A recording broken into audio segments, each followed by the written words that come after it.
guys, it's Amy here for A Bigger Life again, and this is my third video for you guys. It's been a while now. It was June last time I posted a video.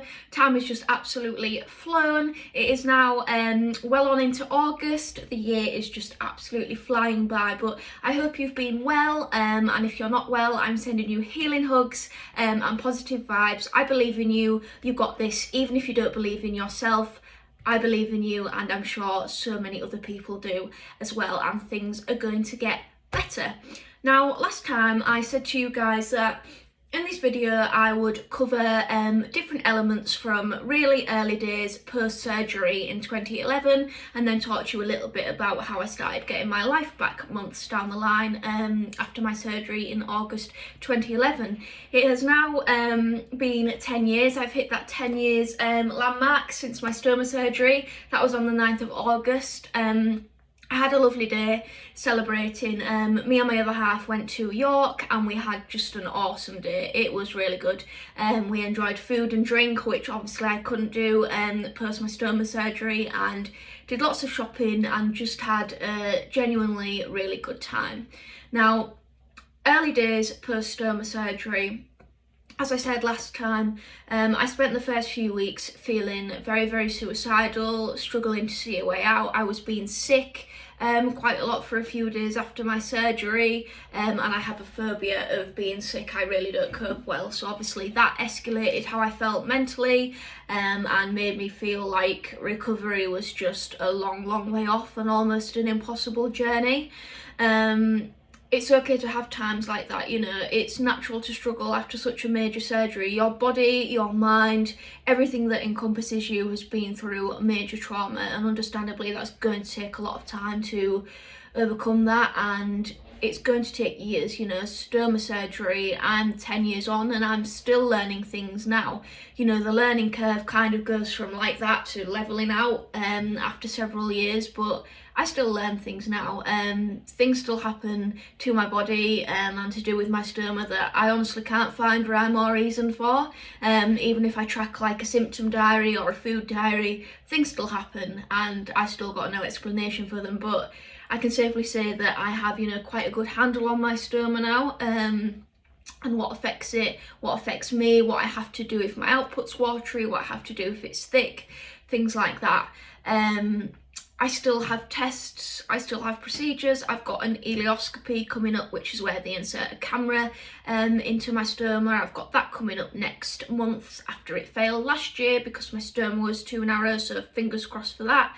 But yeah, going away from the topic slightly there, after surgery, early days, I found that really it was the simple things that aided my recovery. So like in hospital, it was having the home comforts there. It was having the things that helped me to feel a little bit fresher, like deodorant, face wipes, anything like that, hairbrush, being able to put my hair back, dry shampoo, all of those sort of things. Dry shampoo actually wasn't even around then, I don't think. It was my mum who was helping me shampoo my hair and things, obviously without getting my tubes and my cannulas and my dressings wet.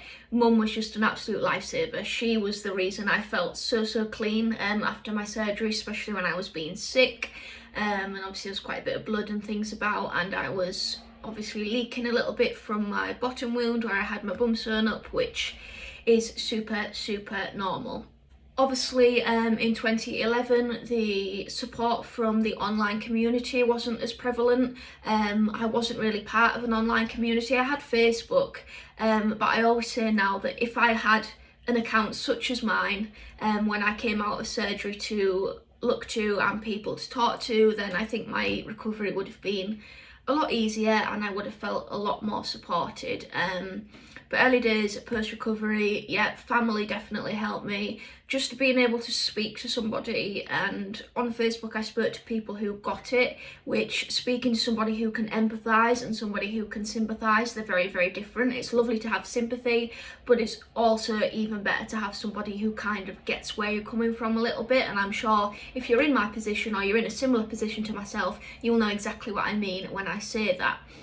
I think one of the things that I struggled with the most when I started recovering was I was expecting my appetite to almost develop and be there quite soon, you know, almost immediately. I hadn't had an appetite for, you know, since I got diagnosed with my Crohn's properly. I'd never enjoyed my food. It'd become an enemy.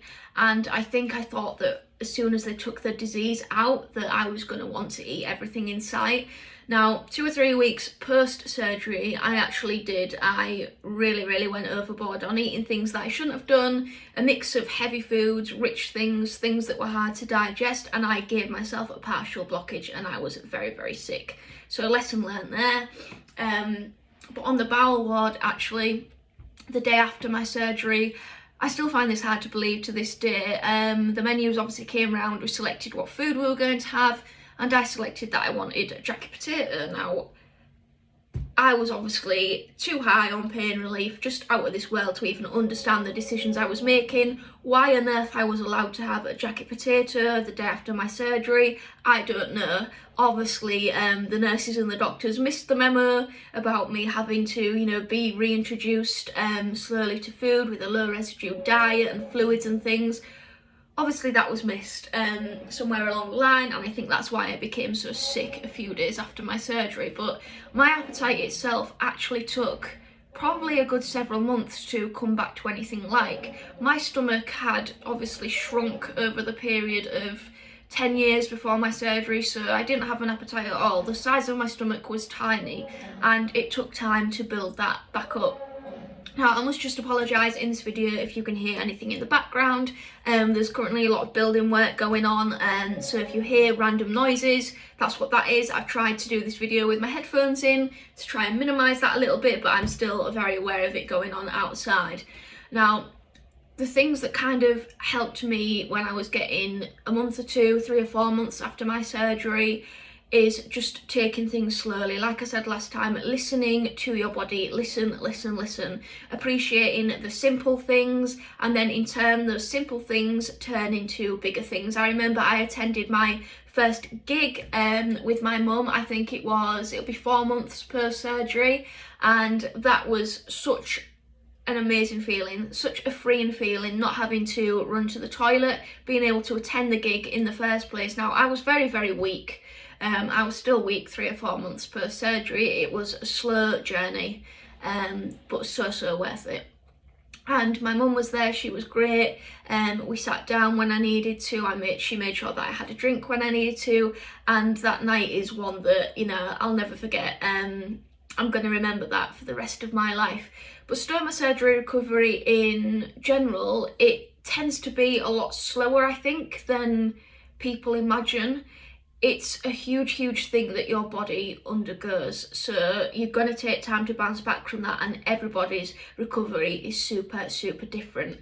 The next video I do next time I come here at A Bigger Life for you guys, I'm going to discuss how my life is now over 10 years on post surgery. So I hope you all have an amazing day, whatever you are doing. Sending love, healing, light, positive vibes to you all, and I will catch you next time.